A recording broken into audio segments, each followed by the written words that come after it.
হঠাৎ statue of লিবার্টির কথা মনে হতে ভাবনা চিন্তাগুলোকে একপাশে সরিয়ে রেখে ছুটলাম। নিজেদের পুরনো কথাগুলোই বলতে ইচ্ছে করছে, কিন্তু অন্য প্রসঙ্গেই সময় চলে যাচ্ছে। আনন্দ বেশ গুছিয়ে বলেছিল, যে দেশ বা শহর আমরা বই পড়ে জানি, তাকে নিজের চোখে দেখার সৌভাগ্য মানুষের একবারই আসে। I love you, Anand. ও অনেকদিন থেকেই লিভিং টুগেদারের জন্য বলছিল। জানোই তো, আমাদের মানসিকতায় ঠিক ওই জিনিসটা খাপ খায় না। Oh, so this way, huh? I'm getting thirsty. কোনো আমেরিকান পার্টিতে যাবার সময় লরা ঠিক করতো আমার আউটফিট, আর ইন্ডিয়ান পার্টিতে যাবার সময় আমি ঠিক করতাম ওর ড্রেস। বিয়ের প্রথম দিকে এটাই ছিল লরারই সাজেশন।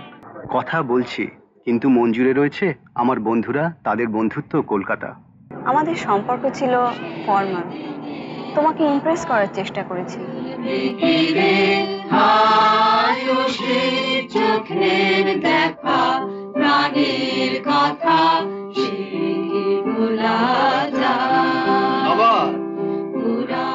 কেন তোরা সত্যজিৎ রায়ের সাথে গদারের বাড়ির ঘটকের তুলনা করি? এটা যেন রসগোল্লার সঙ্গে কাটলেটের তুলনা। আমাদের পুরনো আড্ডাটাকে কি একবারও ফিরিয়ে আনা যায় না? কিছুক্ষণের জন্য হলেও আগে সেই মুডটাকে ফিরিয়ে আনতে পেরেছি। তোমার অ্যাক্টিং স্কুলে যাওয়া উচিত ছিল।